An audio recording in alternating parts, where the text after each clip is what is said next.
Hello students, welcome to Srenikottha. আজি আমি তোমালোকক ক্লাস 3 আমি আৰু আমাৰ পৰিবেশ পাঠ্যপুথিৰ চেপ্টাৰ নম্বৰ 5 আমাৰ দৈনন্দিন জীৱনত পানীৰ অনুশীলনী প্ৰশ্নোত্তৰবোৰ ডিসকাস কৰিম। আজি আমাৰ ফাৰ্স্ট প্ৰশ্নটো হৈছে যে কি উৎসৰ পৰা আমি পানী পাওঁ। উত্তৰত আমি লিখিম যে বৰষুণ, খাল, বিল, পুখুৰী, হ্ৰদ, নদ-নদী, জান-জুৰি, সাগৰ, মহাসাগৰ, কুঁৱা আৰু দমকলৰ পৰা আমি পানী পাওঁ। 6 নম্বৰ প্ৰশ্নটো হৈছে যে তুমি আৰু ওচৰ চুবুৰীয়াই পানী কৰ পৰা পোৱা। আমি চোৱা উত্তৰ লিখিবা যে আমি দমকল, কুঁৱা আৰু টেংকিৰ পৰা পানী পাওঁ। 10 নম্বৰ প্ৰশ্নটো হৈছে তোমালোকৰ অঞ্চলত বা ওচৰে পাছৰে থকা বিল, জান-জুৰিৰ নাম লিখা। উত্তৰ এইটো তোমালোকে কি কৰিবা নিজৰ অঞ্চলৰ ওচৰত থকা বিলখনৰ নাম তোমালোকৰ মা-দেউতাক বা শিক্ষক শিক্ষয়িত্ৰীক সুধি নিজে লিখিবা। ঠিক আছে। তাৰপিছত 10 নম্বৰ প্ৰশ্নটো হৈছে যে দূষিত পানী খোৱাৰ উপযোগী হয় নে নহয়। উত্তৰত তোমালোকে লিখিবা যে কি দূষিত পানী খোৱা উপযোগী নহয়। ঠিক আছে।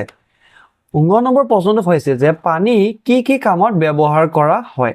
এতিয়া উত্তৰ লিখিবা যে গা ধুবলৈ, ঘৰ মচিবলৈ, ৰান্ধিবলৈ, বাগিচাত পানী দিবলৈ, কাপোৰ ধুবলৈ আদি।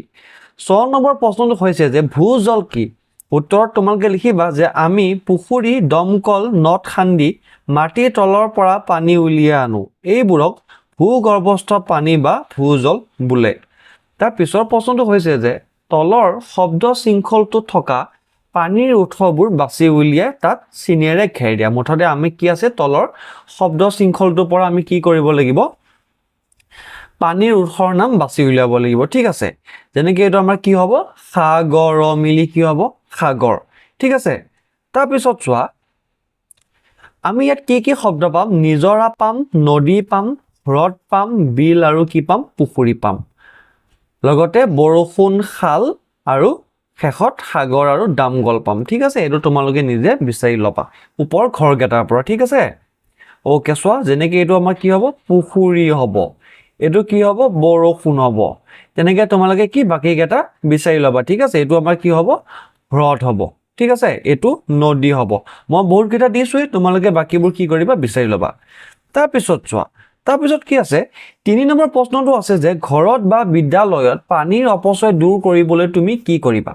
উত্তৰত তুমি লিখিবা যে পানী কলটো খুলি লৈ আঁতৰি যাব নালাগে। ফল-মূল, শাক-পাচলি, চাউল, দাইল ধোৱা পানী পেলাই দিব নালাগে। ঘ নম্বৰটো হৈছে যে তলত দিয়াবোৰত অমিলটো বাছি উলিয়াই তাত চিনেৰে ঘেৰ দিয়া। এতিয়া চোৱাচোন গা ধোৱা, কাপোৰ ধোৱা, সাঁতোৰা আৰু মূৰ ফনিওৱা ইয়াত কোনটো তোমাৰ অমিল হয়। উত্তৰ কি হ'ব মূৰ ফনিওৱাটো অমিল হয়। কাৰণ কিয় চোৱা ইয়াতো পানী লাগে, ইয়াতো পানী লাগে, সাঁতুৰিবলৈও আমাক পানীৰ প্ৰয়োজন হয়, কিন্তু মূৰ ফনিয়াবলৈ আমাক কি হয় পানীৰ প্ৰয়োজন নহয়। চ' এইটো কি হৈছে অমিল। তাৰপিছতো হৈছে নদী, পাহাৰ, পুখুৰী, নিজৰা, বিল। ইয়াত কি হ'ব তোমাৰ পাহাৰটো কি হৈছে অমিল হ'ব। কাৰণ চোৱাচোন নদীত আমি পানী পাওঁ, পুখুৰীত আমি পানী পাওঁ, নিজৰাত পাওঁ, বিলত পাওঁ, কিন্তু আমি পাহাৰত কি হ'ব ডাইৰেক্ট পানী নাপাওঁ। ঠিক আছে। তেনেকৈ মাছ, হাঁহ, বান্দৰ, ঘৰিয়াল, কাছ এইটো কি হ'ব তোমাৰ বান্দৰটো অমিল হ'ব। জাহাজ, নাও, ৰেলগাড়ী, ফেৰী উত্তৰ কি হ'ব তোমাৰ ৰেলগাড়ীটো কি হ'ব অমিল হ'ব। ঠিক আছে। তাৰপিছত চোৱা তোমালোকে নাজি, পদুম, ভেট, মেটেকা এইটোত কি হ'ব তোমাৰ মেটেকা হ'ব। 5 নম্বৰ প্ৰশ্নটো হৈছে যে পানী দূষিত হোৱাৰ 3টা কাৰণ লিখা। এতিয়া প্ৰথম কাৰণটো হৈছে পুখুৰীত গা ধুলে, গৰু ম'হে পানী খালে আৰু লেতেৰা বস্তু পৰি থাকিলে পানী দূষিত হয়। 2 নম্বৰটো হৈছে নদ-নদী, গেলা পচা বস্তু, মৰা জীৱ-জন্তু পেলাই দিলে নদীৰ পানী দূষিত হয়।